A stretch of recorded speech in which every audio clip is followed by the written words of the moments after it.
Olá, Ana Estela, Mirela, Lavínia, sejam bem-vindas.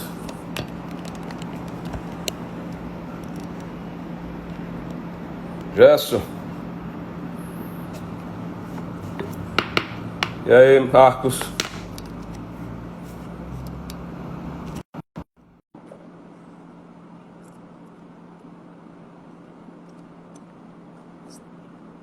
Como vão? Tudo bem com você? Tudo em ordem, você? Tudo tranquilo. É Beleza. bom estar com você. Obrigado pelo convite. Acho que a escolha do tema para o momento não podia ser mais propícia, mais proveitosa, tá? Tô às suas ordens, meu cara. Se quiser começar a conversar, um abraço para o seu Bruno Leitão. Eu vi você comentando aqui o pessoal. Natália entrou agora. O pessoal vai chegando aqui aos pouquinhos. A gente vai se organizando para começar. Como é que você quer tocar isso? Como é que você quer fazer? Me diga. Eu queria saber, Lula, como é que estava a tua perspectiva em relação à situação. Como é que você está enxergando isso? Tanto do ponto de vista de alguém que há mais de 20 anos se dedica a métodos alternativos, que vou colocar alternativos entre aspas, tá bom? Aham. Quanto como advogado, como alguém que está aí no mercado e está acostumado aos litígios. Como é que está a situação? Como é que você está vendo aí? Qual é a tua perspectiva disso tudo? Marcos, tem muito se discutido hoje a utilização da mediação e da arbitragem no momento atual, ou seja, durante a pandemia, né? E aí nós pensamos numa discussão sobre a pós-pandemia, né? O que vem depois, que eu acho que vai ser uma bomba de efeito retardado, com efeitos não só econômicos, mas fiscais, a arrecadação baixa, já tá, foi divulgada hoje, abril, o governo federal divulgou em relação a abril do ano passado, a arrecadação com a defasagem muito grande. Isso implica em consequências no âmbito das relações pessoais, empresariais, com certeza, de modo que eu vejo assim com muita preocupação os conflitos que vão surgir depois de apaziguar essa fase de isolamento social, voltar às atividades a todo vapor, as atividades financeiras, produção, econômica, do que for. E é um tema que eu acho muito interessante. E assim, a sua experiência aqui vai nos ajudar muito, né? Até pela relação, a questão dos contratos, ser um especialista do assunto, e que, de alguma forma, a gente vai ter que enxergar soluções para conflitos de uma forma mais rápida do que o judiciário. Evidentemente, com todo respeito, ele acabe o judiciário, sim, uma parcela da solução desses conflitos. Mas, em grande parte, vejo como necessária uma difusão ou uma propagação da possibilidade de se usar conciliação, mediação, arbitragem, para que a gente possa, de algum modo, dirimir de forma satisfatória e mais rápida esses conflitos que vão surgir pós-pandemia. E aí eu gostaria de ouvir sua opinião em relação a, justamente pegando a esse gancho do contrato, né? E da quebra de contrato, que vai ter muito, né? E Já está depois tendo, dessa né, meu amigo? está tendo, perdão, né? Já está tendo. Então, como é que você visualiza, como é que você enxerga esse futuro próximo? Bom, eu acho que a gente pode ter algumas premissas aqui para a gente começar a conversar. Primeira premissa, acho que tem 20 anos que a gente ouve, pelo menos, que mediação e arbitragem agora chegou a hora e agora é a vez. Tá? Mas acho que o grande problema, apesar de todo esse tempo, ainda é o desconhecimento de uma parcela da população. E essa parcela que eu estou falando, eu não estou falando do empresário, eu estou falando entre nossos colegas advogados. Perfeito. Então, melhorou nos últimos 10 anos. Hoje a gente tem várias faculdades que têm equipes de mediação, equipes de arbitragem. A gente tem alguns colegas professores que estão no quadro especialistas da Câmara, que fazem um trabalho muito bonito de introdução aos meninos nesse cenário de meios de meios adequados e diferentes do judiciário para resolver as controvérsias, mas o fato é o seguinte, as pessoas desconhecem, como elas desconhecem, elas temem, tá? E até por coincidência, hoje de manhã, falando com um colega do Rio de Janeiro, eu dizia ele o seguinte, olha, veja só, quando a pessoa está com dificuldade e procura um advogado, a pessoa conta ao advogado o problema que ela tem e ela busca ouvir do advogado propostas ou alternativas de solução para o problema. Vai ser muito difícil a pessoa chegar para o advogado e dizer o seguinte, olha, eu vim aqui porque eu quero fazer uma mediação, eu vim aqui, eu quero fazer uma arbitragem. Em geral, o profissional, quando ouve a situação, ele vai pensar na porta melhor que ele vai bater para tentar resolver o problema daquela pessoa. É o judiciário? É uma arbitragem? É uma mediação? Uma negociação direta com outra parte vai solucionar aquela circunstância? Então, eu acho que a gente continua tendo um obstáculo que começa na nossa categoria. Porque o que é que acaba acontecendo? Eu tenho dois caminhos, como você bem sabe, para instaurar um procedimento arbitral, para começar uma tentativa de mediação. Ou eu me antecipo e sou proativo, e imagino quando eu vou redigir o contrato que um problema pode acontecer, e por conta disso eu já estabeleço uma cláusula compromissória. Ou eu sou, aqui o vídeo falhou, eu espero o problema acontecer, Lula, e depois que o problema acontece, eu tento encontrar com a outra parte para ver se a gente formaliza uma tentativa de resolver aquilo fora do judiciário. Nem precisa dizer ao pessoal que está ouvindo a gente que é muito mais fácil entrar no consenso em relação ao método de resolução do problema antes do problema instalado do que depois do problema instalado. Então, a primeira premissa que a gente ainda precisa superar é uma resistência por desconhecimento. Não é raro a gente, às vezes, estar numa sessão na Câmara e as pessoas não sabem como se dirigir, não sabem como se vestir, não sabem como é que vai ser o rito, porque acaba sendo uma grande novidade para aquelas pessoas, tá? E o segundo problema, as pessoas estão acostumadas com previsibilidade. A pessoa raciocina que ali naquela cidade tem 4, 5, 10 juízes que tratam daqueles assuntos e o tribunal tem mais ou menos uma perspectiva. E às vezes elas dizem assim, poxa, eu não sei quem é esse especialista que vai atuar aqui nesse processo. E, por exemplo, é uma preocupação que é falsa para a mediação. Talvez ainda seja razoável para a arbitragem. Porque na mediação o que eu tenho é alguém que vai facilitar um diálogo e a solução, se é que vai se chegar a uma solução, é construída pelos próprios interessados. O especialista não vai ter nenhum papel na imposição de uma posição ou de uma solução para aquela circunstância. Já na arbitragem, a minha pergunta para as pessoas costuma ser assim, quem é que você prefere que decida o seu assunto? Um generalista ou um especialista? Se você está com um problema no coração, você procura um clínico geral, você procura um cardiologista. E a pessoa não me entende e eu começo explicando que o magistrado, ele acaba sendo um clínico geral. E quando você tem um problema que é arbitrável, você vai buscar alguém que tem experiência na área, que tem expertise na área, que conhece aquela área. E muitas vezes o que a gente tem são decisões judiciais que o juiz, por não conhecer o mercado, por não conhecer aquele setor especificamente, ele acaba se valendo de um especialista. Poxa, se no final das contas vai ser a decisão do especialista que vale, e o juiz acaba sendo apenas o especialista do procedimento, tá? Porque ele não conhece a matéria a fundo. Tá? Por que não logo confiar a 1, 3, 5 especialistas a solução daquele caso? Com várias vantagens. Eu defino o procedimento, eu acordo em relação ao prazo, eu tenho flexibilidade, porque eu não estou sujeito às formalidades que eu tenho em relação ao mundo judiciário. Agora, é um caminho que é para todo mundo, Lula? Não, não é para todo mundo. Eu acho que a gente tem que levar em consideração que a gente tem uma premissa básica para trabalhar com qualquer método alternativo, que é boa-fé. Eu vou buscar um método alternativo porque eu tenho um problema e eu desejo resolver o problema. Eu quero preservar a relação com a outra parte. Eu não estou interessado em procrastinar. Eu estou interessado em virar a página, passar aquilo ali e prosseguir com o meu relacionamento. Porque se você procura alguém porque você quer ganhar tempo, você não quer resolver aquilo, tá? Você quer, de alguma forma, utilizar aquilo ali como ferramenta de pressão, você está no lugar errado. Não bata na porta de uma câmara de mediação e de arbitragem porque ela não foi desenhada para isso. Esse não é o objetivo.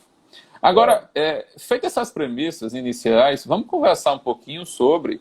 Deixa eu mandar um beijo aqui para nossa querida amiga Céfra, que apareceu aqui para mim aqui. Eu não estou conseguindo ver todo mundo, à medida que as pessoas foram falando aí, a gente vai comentando. E Manuela Remígio também nossa professora aqui em várias instituições de ensino e minha colega de SESMAC.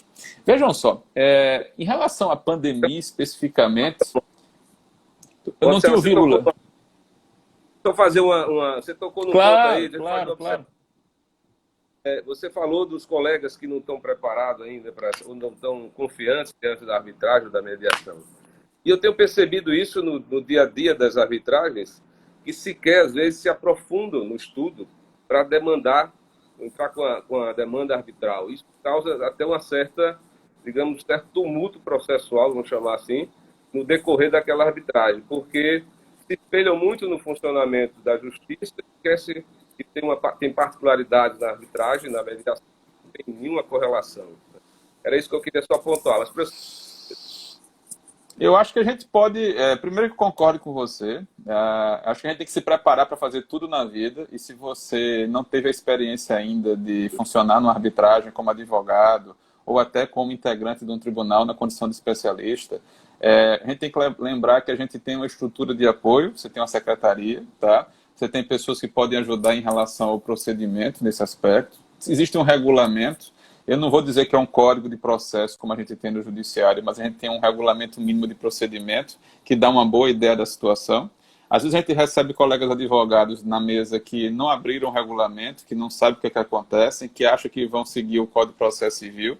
E é uma dificuldade que a gente tem que superar, pelo menos nesse momento inicial. Mas você me perguntou da situação pós-pandemia. Qual é a particularidade de hoje, do momento que a gente está vivendo? A gente tem aí, há 2 dias, aprovado no Senado, em votação terminativa, o projeto de lei 1179, ele está caminhando para a sanção presidencial. Esse projeto estabelece um regime jurídico, 1, emergencial, 2, transitório. Ele ele tenta resolver os atrapalhos, melhor dizendo, ele tenta desatar os nós de várias situações que estão acontecendo durante a pandemia. Algumas coisas são importantes no projeto de lei, por exemplo, a suspensão dos prazos de prescrição, a suspensão dos prazos de decadência, limitação em relação a algumas medidas mais fortes de credores, como, por exemplo, despejo em contrato de locação, e vários outros pontos. O que é que esse RJ, como a gente costuma chamar, esse regime jurídico transitório, vai trazer para a gente? Quando a gente tem uma lei tratando de contratos, a lei acaba sendo aplicada de modo uniforme para todo mundo. Mas a gente está diante de uma situação que a maioria dos contratos em curso não tem cláusulas específicas que tratem sobre as consequências de força maior, as consequências da pandemia no contrato. Então, se eu estou diante de algo que não foi pensado pelas partes, eu tenho 2 caminhos. Ou eu vou me acertar diretamente com a parte, ou na impossibilidade de fazer isso, vou ter que buscar a mediação. Quando eu falo mediação aqui, lato sensu, vou ter que buscar a intermediação de uma terceira pessoa. Tá? E aí, o que é que tem acontecido? O que tem acontecido é que você vai encontrar um magistrado que vai ter que saber sobre plano de saúde, mensalidade escolar, sobre venda de carro, sobre financiamento imobiliário, tá? E vai chegar essas demandas todas ao mesmo tempo para ele. E a tendência de quem está soberbado com muita demanda costuma ser simples. Fazer um texto padrão. Pensar numa solução que parece uma régua que você vai tentar aplicar para todos os casos. E o que a gente tem percebido é um grande guarda-chuva. O que a gente tem percebido, principalmente de setembro do ano passado para cá, é que a gente passou a ter em vigor no Brasil a chamada Lei da Liberdade Econômica. E com a Lei da Liberdade Econômica, a gente passa a ter um reforço ao respeito do que as partes decidiram no contrato, e especificamente a racionalidade econômica delas ao decidir. As partes podem estabelecer critérios de interpretação, as partes podem estabelecer consequências do inadimplemento, tá? E a tendência é valorizar a autonomia privada, valorizar o princípio da força obrigatória dos contratos e, na medida do possível, desde que não haja nenhuma disparidade que viole um princípio, aplicar a solução que as partes estabeleceram. Então a gente vai ter as seguintes situações. Fiz um contrato antes da pandemia. O meu contrato tem uma cláusula que prevê as consequências em caso de um evento extraordinário. Vamos aplicar o contrato. Fiz um contrato antes da pandemia. Essa cláusula não existe. Vou fazer um aditivo ao contrato com a outra parte. E talvez eu precise de um profissional que me ajude a mediar esse tipo de circunstância. Fiz um contrato antes da pandemia. Tentei conversar diretamente com a pessoa. Não consegui. 2 caminhos. Vamos para o judiciário. vamos para uma via, aspas, alternativa, vamos para uma via de arbitragem. Veja, a gente na arbitragem consegue adequar o procedimento com muito mais flexibilidade. Eu não vejo nenhuma dificuldade com a estrutura que existe hoje na Câmara Real de se instaurar um procedimento integralmente eletrônico, inclusive com as audiências.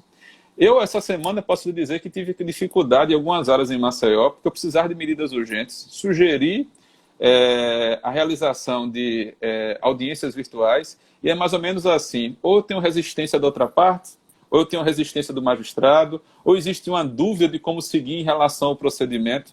E nesse aspecto, o tribunal arbitral, o especialista que vai arbitrar sozinho aquela demanda, ele vai ter uma liberdade muito maior de conformar esse procedimento numa fase dessa. Ele vai ajustando à medida que as coisas vão acontecendo.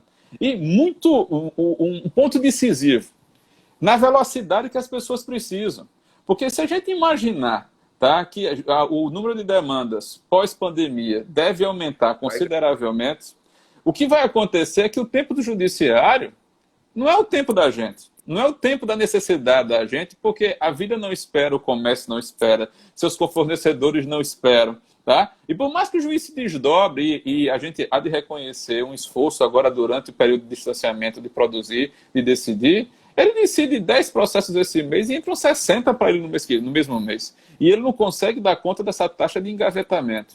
Agora, o que é que você vai pedir? Quanto você vai pedir? Como você vai pedir? Cada vez mais eu vejo nas arbitragens os pedidos mais específicos. Tá? E o que é que eu tenho a experiência de estar como advogado no judiciário, estar como advogado de arbitragem, ou estar como especialista decidindo as demandas na arbitragem por confiança das partes. O que é que eu percebo? A gente tem uma liberdade maior de trabalhar a prova. A gente tem uma liberdade maior de investigar.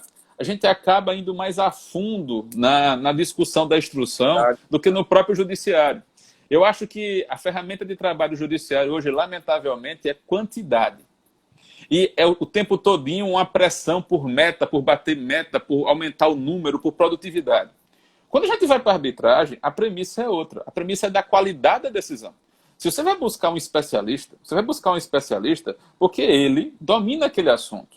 Ele conhece o mercado.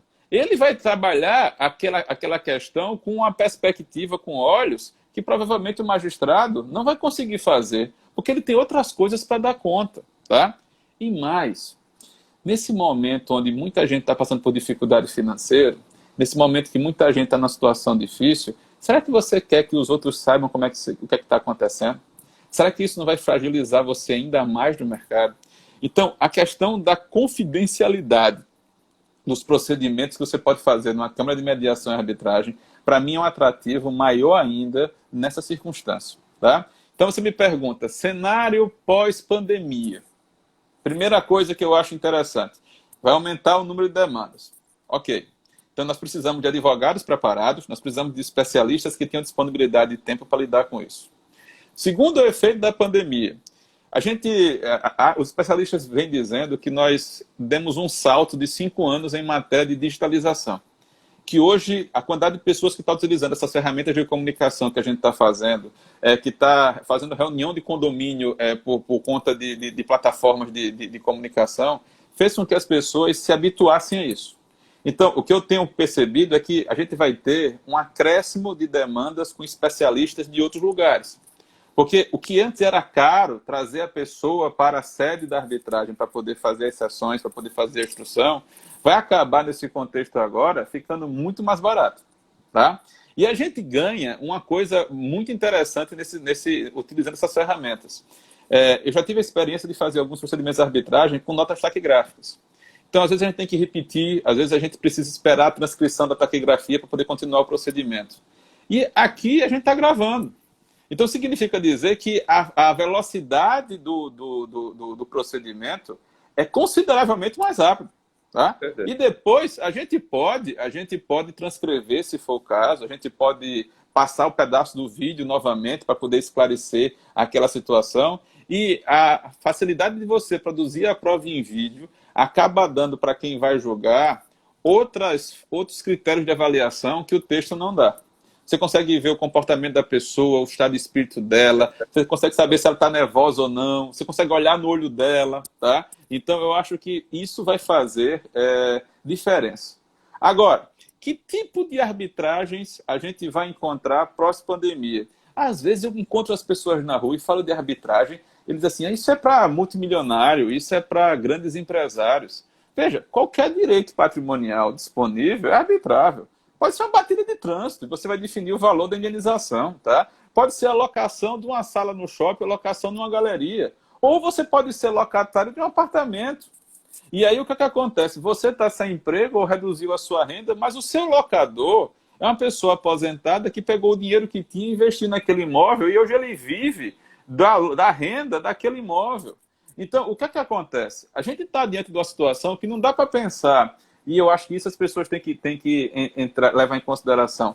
Não dá para pensar um raciocínio, de um lado tem um mocinho, de um lado tem um bandido. Ah, eu sou a parte fraca, eu sou a vítima, e do outro lado tem alguém que está querendo me explorar. A gente vai ter várias situações onde eu vou ter duas vítimas. Eu vou ter duas pessoas que jamais imaginaram viver o que estão vivendo, tá? E que, por vários motivos, não conseguem conversar diretamente e que preferem que uma terceira pessoa analise a realidade do contrato, para entender qual era a racionalidade que havia naquele primeiro momento para poder você chegar a uma solução. E mais, a gente está acostumado no judiciário com o seguinte, em geral se faz uma petição inicial e se busca algum motivo para conseguir uma liminar. Aí, o que é que vai acontecer? Tanto faz se a liminar ser concedida ou não, porque se eu ganhei a liminar, o outro lado agrava. Se o outro lado não ganhou a liminar, se eu não ganhei a liminar, quem agrava sou eu. Aí a gente para a discussão aqui embaixo e lá vamos nós para o tribunal. Alguns magistrados esperam que esgote no tribunal para poder voltar a discussão para cá. E aí o que é que acontece? O segundo ato dessa conversa é uma sentença definitiva. A gente está num tipo de procedimento que a gente pode testar. Eu posso fazer um acordo provisório, eu posso dizer que daqui a 60 dias eu sento de novo com as partes, porque a situação está mudando tão rápido, todo dia tem uma novidade, toda semana tem uma questão nova para levar em consideração, que pode ser que aquele acordo que eu fiz com a pessoa 15 dias atrás já não se adeque hoje. Tá?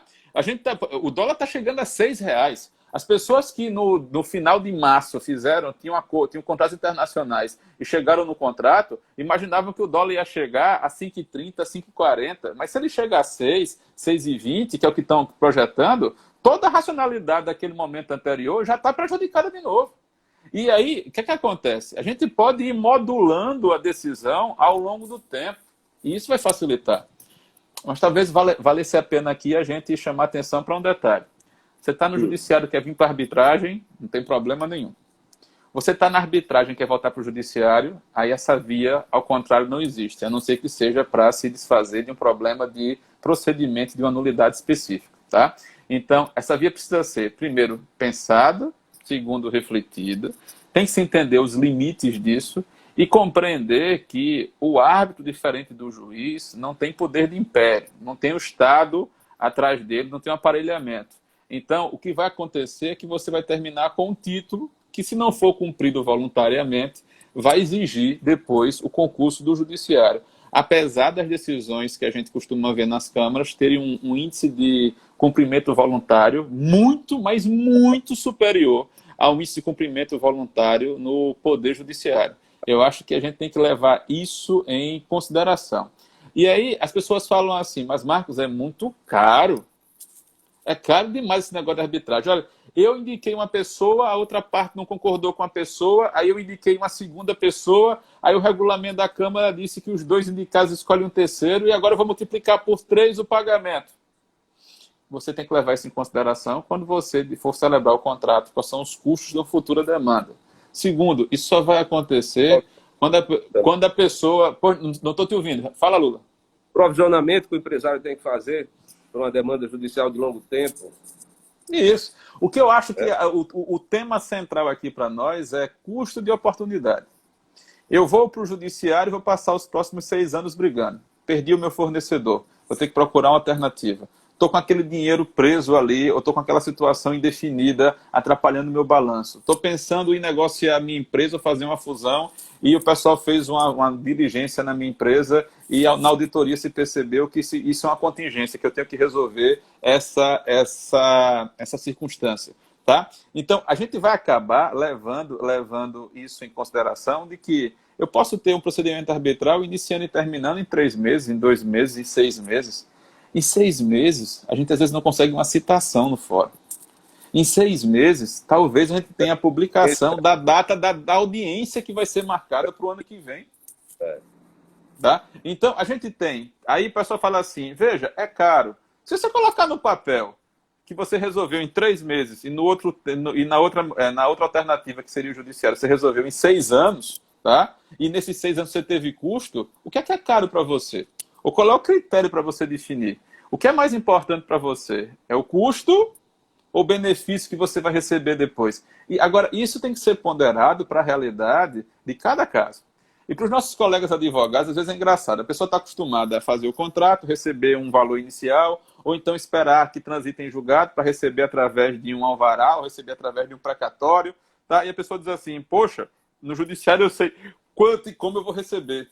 A gente, quando faz os termos de compromisso, estabelece quais são as bases para o julgamento do tribunal do árbitro. Se a gente vai jogar por equidade, se a gente vai jogar por direito, que legislação a gente vai utilizar. E a gente, invariavelmente, vai utilizar o Código de Processo. Se a gente vai utilizar o Código de Processo, a gente vai ter sucumbência. Mas a gente também pode estabelecer, ou na cláusula ou no compromisso, que as pessoas vão dividir igualmente as despesas da arbitragem, independente do resultado. Tá? E eu acho que isso é uma medida interessante. Isso mostra a boa-fé, o comprometimento de resolver a questão e não procrastinar a solução do problema por uma vantagem que não está sendo revelada naquele momento, porque não deveria ser revelada, porque não é exatamente republicana, vamos dizer assim, e o que a gente acaba encontrando com muita frequência. Tá? Então, acho que as primeiras palavras são essas, a gente entender o cenário. O cenário é favorável para as demandas arbitrais e para as situações de mediação, porque o volume de litígios vai aumentar. Se a capacidade do judiciário hoje já está esgotada, a gente vai ter mais demanda ainda e vai se procurar válvulas de escape. Mas, de novo, falando, eu já mencionei isso em algumas lives do Lula no mês passado. O que é que me incomoda muitíssimo? Eu vejo lá um gasto considerável de publicidade para semanas de conciliação. Vai ter semana de conciliação no Poder Judiciário, então todo mundo tem que conciliar. Só que, às vezes, você chega numa semana de conciliação dessa, e as pessoas vendem o seguinte, olha, eu acho bom você fazer qualquer tipo de acordo aqui, porque nós não temos condições de decidir o seu caso tão cedo. E das duas, uma, ou você resolve isso agora aqui, ou talvez daqui a 10 anos é que esteja sendo prolatada uma decisão para o seu caso. Pelo amor de Deus. E aí depois a pessoa diz assim, não, isso é mediação. Isso não é mediação. Isso é uma conciliação mal feita. Tá? E aí o que acontece? Se você vai olhar a taxa de sucesso ou o cumprimento voluntário desses acordos, ele está bem longe das taxas de sucesso de câmaras de mediação e de arbitragem. Porque o que é que a decisão por um método alternativo, a decisão por um método extrajudicial, como eu prefiro, é uma decisão que tem que ser consciente, tem que ser uma decisão voluntária, tá? E principalmente uma decisão de boa-fé. Se você não tiver essa decisão de se eu vou procurar esse caminho aqui, porque para o meu caso ele é melhor. Às vezes você chega na cadeira de um dentista lá, o cara bota aquele espelhinho para olhar seus dentes, e aí, depois que ele vê qual é o seu problema, ele olha para o lado, ele tem ali à disposição dele um monte de ferramenta de tortura, né? Tem ferro de vários calibres ali, de vários tamanhos, de várias formas diferentes. Ele não vai pegar, juntar todos aqueles instrumentos e colocar na sua boca de uma vez só. Ele vai escolher o melhor instrumento para a sua necessidade naquele momento. Então, se eu decido ir para uma arbitragem, é porque é mais conveniente, porque é mais rápido, porque é mais especializado, porque é confidencial, tá? Então, eu preciso saber se aquilo interessa para mim, se interessa para o outro lado. Agora, tá? Se eu sou levado àquilo, se eu capitulo para ir para uma reunião dessa, porque me vendem que eu não tenho outra alternativa, o que é que eu estou fazendo? Eu estou desvirtuando, eu estou estragando o entendimento de mediação e arbitragem no Brasil.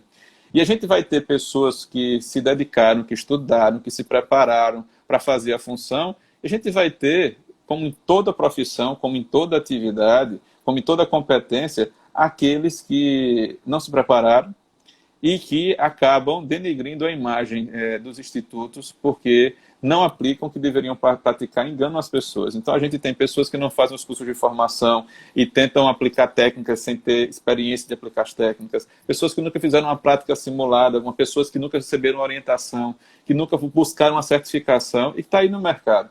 Acho que vale a pena, a gente sempre faz isso quando a gente está conversando, lembrar as pessoas que o único requisito para você ser mediador é você ser maior e capaz e gozar da confiança das partes. Você não precisa ser advogado, você não precisa ser membro do judiciário, muito pelo contrário. A gente tem psicólogos, engenheiros, a gente tem médicos que são ótimos mediadores, porque ele vai aplicar as ferramentas.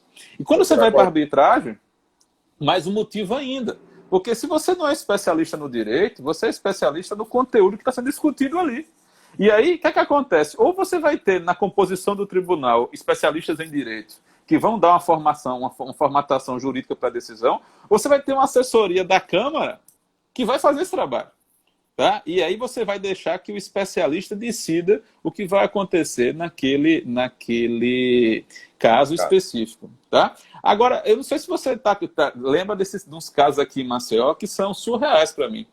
Colegas advogados que colocam cláusulas compromissórias nos contratos, talvez sem refletir direito, e quando o primeiro problema aparece, ignora o que está escrito no contrato e vão bater lá na porta do judiciário. Tá? Eu posso aqui aplicar a ideia da vedação de comportamento contraditório, do venire contra factum próprio. Ninguém obrigou a escolher o caminho extrajudicial. O caminho judicial foi escolhido de comum acordo, foi colocado no contrato. Ou será que você nem explicou ao seu cliente o que é que significava aquilo? Seria interessante juntar como anexo no contrato o regulamento da Câmara da sua escolha, tá? Porque aí vai facilitar a compreensão do Instituto, vai facilitar principalmente também o cálculo das custas, porque as tabelas estão disponíveis, você pode consultar e comparar o custo-benefício de você ingressar com uma demanda ou não. Agora, se você for ver uma coisa constante em todas as lives que está se falando sobre contratos ultimamente, o que eu mais encontro é a chamada referência ao dever de renegociar. Tá? E aí, o que é que acaba acontecendo? Eu estou diante de um contrato, está muito ruim para mim, mas está ótimo para o outro lado. Porque o outro lado ele quer continuar recebendo a mesma coisa e não importa as dificuldades que eu vou ter para continuar praticando o fornecimento de um determinado produto ou serviço como eu fazia antes da pandemia. Se fosse aula da gente no segundo grau, o professor de Química, de Física, dizia assim, respeitar as condições normais de temperatura e pressão. Essas condições mudaram. As circunstâncias foram alteradas.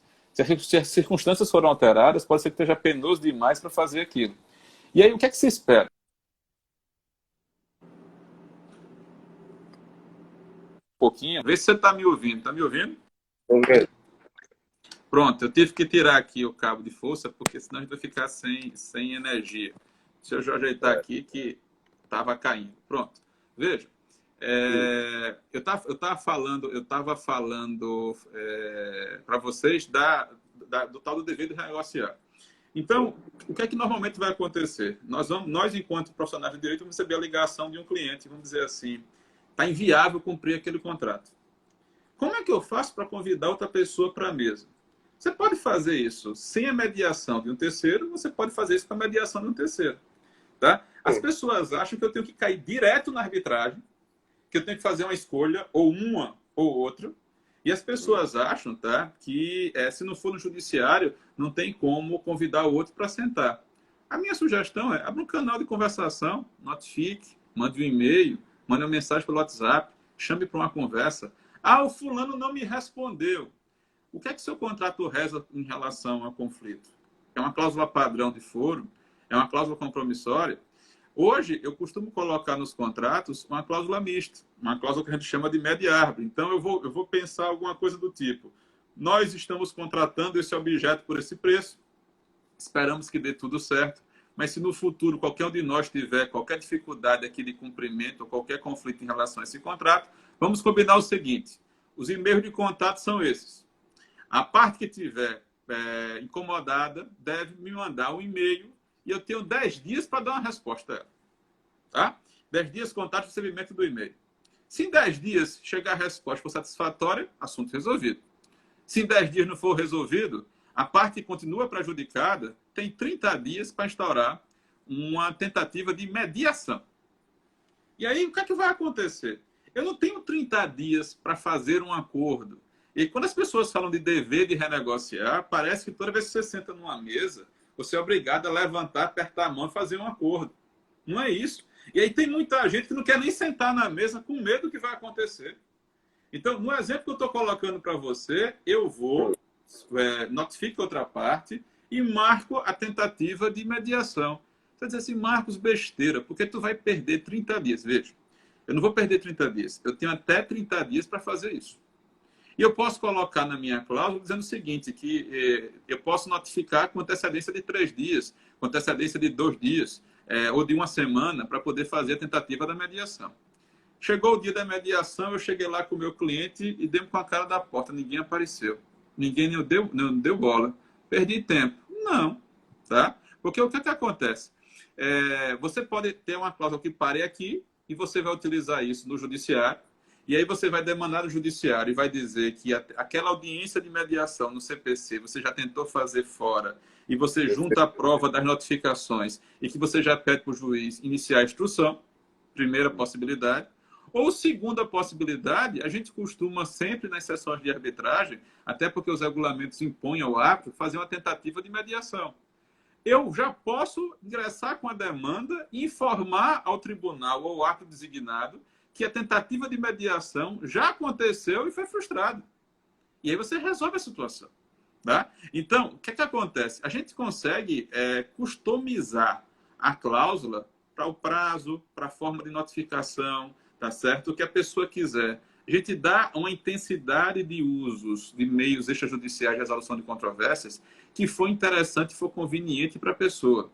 Mas vale a pena separar as relações de consumo das relações paritárias. Por quê? Porque a gente, quando está em relações paritárias, relações regidas pelo Código Civil, a gente tem uma autonomia que acabamos não tendo nas relações de consumo. Nas relações de consumo, em geral, nós aderimos a um contrato que é elaborado pelo outro lado.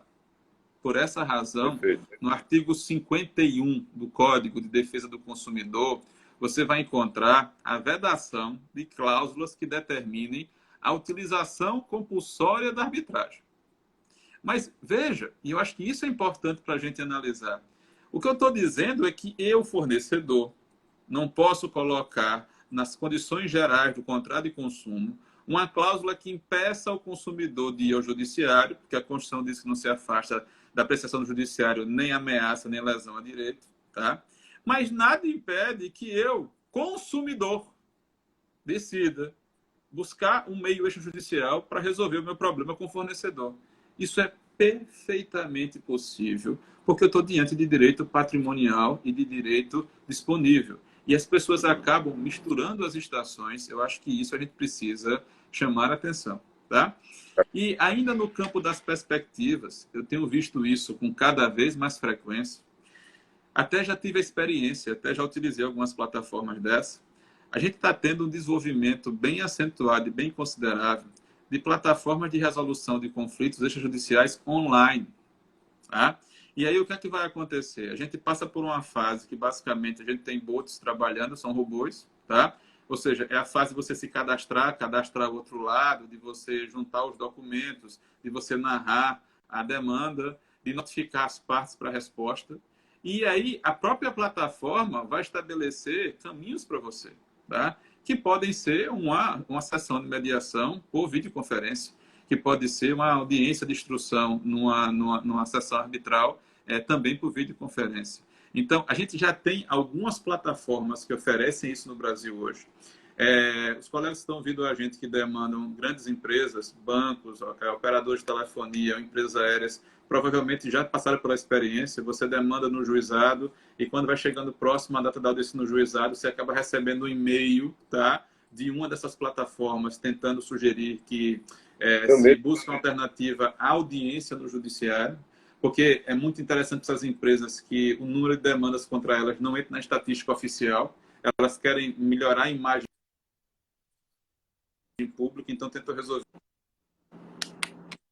isso com confidencialidade e não quero que os valores dos acordos sejam de padrão, tá? Em relação a isso. Para terminar, tem outra coisa que eu tenho visto também.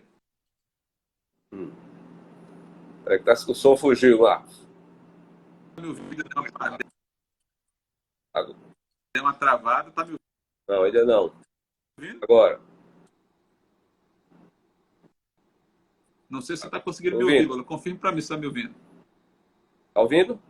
Deixa eu ver. Voltou? Tá ouvindo? Doutor. Estou lhe ouvindo bem. Voltou? Pra... Aqui a Tô lhe internet ouvindo deu bem uma também. oscilada e eu perdi a minha imagem. Pronto, Seu então eu sinal... vou seguir aqui. Tem outra Tá. coisa que eu tenho visto dos profissionais que vêm trabalhando com arbitragem e com mediação. Tenho visto cada vez mais advogados jovens, tanto atuando, assessorando os seus clientes, atuando nas câmaras ou ou na assessoria dos litígios ou então Marcos, tá eu já fugindo. falei e queria te ouvir um pouquinho sobre as impressões. Você está conseguindo me acompanhar aí? Agora, deu um delayzinho, mas já voltou, eu acho. Tranquilo. Pronto. Diga, você falou o que agora por último? Por último, eu estava mencionando o número cada vez maior de profissionais jovens atuando no campo da mediação e da arbitragem, quer como especialistas, quer como assessores de partes. E eu acho isso muito positivo. Agora, a gente ainda tem um mercado muito fechado, muito hermético. Eu acho que essas plataformas de resolução de conflitos online e a possibilidade de você ter demandas de valores mais baixos nas câmaras vão gerar um volume de demandas que vai tornar aquilo mais confortável à medida que ficar cada vez mais conhecido. Tá? Eu acho que isso é uma perspectiva forte para o futuro. E uma coisa muito legal para quem está ouvindo a gente que está estudando ainda, que quer entender um pouquinho como é que funciona, é participar de uma competição. É de você ver como é que os meninos trabalham alternando papéis, ora como representante do demandado, ora como representante do demandante, ora atuando, dependendo da competição, como os próprios especialistas no painel. É muito, muito interessante ver a participação, porque talvez uma dificuldades grandes na formação profissional é que, por conta da impregna todo o procedimento, quando você está no escritório de prática da universidade, você consegue ver uma audiência trabalhista, você consegue ver uma audiência de família no juizado, mas em uma sessão de arbitragem, além de ser difícil, é restrito. Não dá para colocar 40 alunos, 50 alunos dentro de uma sessão de mediação, porque, em geral, as pessoas buscam privacidade. Elas não querem que aquele assunto se torne público, tá? E talvez, para mim, esse seja um dos maiores entraves. A gente precisa cada vez mais incentivar, que for possível, de autorizar que a gente utilize os casos com a omissão, claro, dos nomes, dos valores, da identificação, deixando de modo anônimo, para permitir que a gente possa ter material de estudo, tá? A gente já está aqui no Nordeste. Eu acho que deu outra travada, Lula. Vê se você está me ouvindo aí. Ouvindo a voz, o seu vídeo é que travou, mas o áudio tá bom. Agora, deixa eu falar uma questão que tem usado muito na Câmara, você também, eu vejo que você faz, no compromisso arbitral, as partes, às vezes, autorizam a utilização daquele material, evidentemente, sem os nomes das partes, para estudos posteriores, cursos e formação e cursos de formação para árbitros, né? Ou de aperfeiçoamento, o que for. Né? A Camila aqui está dizendo que travou. Eu estou vendo você. A internet, veja, eu tenho evitado fazer live no Instagram por isso. O Instagram está sobrecarregado, está cortando muito. A gente está chegando perto de 1 hora de conversa. Daqui a pouco ele simplesmente vai desconectar nós dois. Tá? Uhum. Eu tenho optado por utilizar o Zoom com transmissão direto para o YouTube, porque aí a gente tem mais estabilidade e a gente pode conversar um pouco mais. Mas eu acho Perfeito. que a gente conseguiu passar aqui pelo menos uma visão geral. Eu sei que o pessoal da Câmara está aí assistindo a gente, eu queria parabenizar pela iniciativa. Espero que seja uma série de lives nas próximas semanas. Eu acho que a gente tem tudo para aproveitar esse espaço aqui para discutir, tá? E que os nossos colegas que estão ouvindo a gente enxerguem não só problema, não só doença, não só tristeza, mas enxerguem oportunidade nesse momento. A gente tem que se reinventar, a gente tem que buscar alternativas não só para a gente, mas para os clientes da gente. E eu acho que métodos extrajudiciais estão nos primeiros itens das listas de alternativas que a gente pode ter agora para tentar superar essa fase difícil. Tá bom, meu amigo? Obrigado pelo convite. Deixa eu Tá? dar uma O pausa. pessoal que está assistindo a gente, eu não estou te ouvindo direito, não sei se tem alguma pergunta, se você quer fazer alguma colocação, estou às suas ordens. Deixa eu fazer um agradecimento a você pelo convite que aceitou. Agradecer a Aline, que é a nossa secretária-geral, que organizou e promoveu essa live. A nossa presidente Lavínia também, que deu a maior força, Félix, que deu a ideia também, entendeu? Mas, assim, deixar claro que a Cameal está à disposição, né, inclusive estudando a implementação desse sistema de audiências virtuais, né, principalmente nesse momento, se for necessário, qualquer demanda pode ser recebida, inclusive via e-mail, que o e-mail consta aí na descrição do perfil da Cameal. Quem tiver interesse, entre em contato com os telefones que tem lá também e a gente tenta resolver da melhor maneira possível. A gente agradece, a Cameal está à disposição de todos, né, da sociedade alagoana e de fora, claro. Quem quiser vir aqui, já tem cláusulas fora, demandas que desaguam aqui na Cameal, né? De modo que eu só tenho a agradecer essa conversa, esse bate-papo, essa aula, né? E que a gente possa estender mais, continuar e voltar a debater em outro momento. Combinado? Obrigado aí Perfeito, pela meu caro. participação, Marcos. Marcos é um grande profissional aqui de Alagoas, advogado também, você já sabe, a maioria já sabe, mas como vi gente entrando de outros estados que eu conheço, eu quero esclarecer, né, autor de vários livros, né, árbitro também, e professor da Universidade Federal de Alagoas, direito civil, de modo que vocês estão tendo aí uma personalidade do mundo jurídico e da arbitragem que só tem a acrescentar esse debate que nós estamos fazendo aqui e agora. Valeu! Obrigado pelas palavras, meu amigo. Se cuida, a gente se fala. Um abraço! Obrigado a vocês, Camila, Leonardo, Doralice, Lavínia. Tem muita gente aí conhecida. Cláudia. Obrigado a todos e até a próxima oportunidade.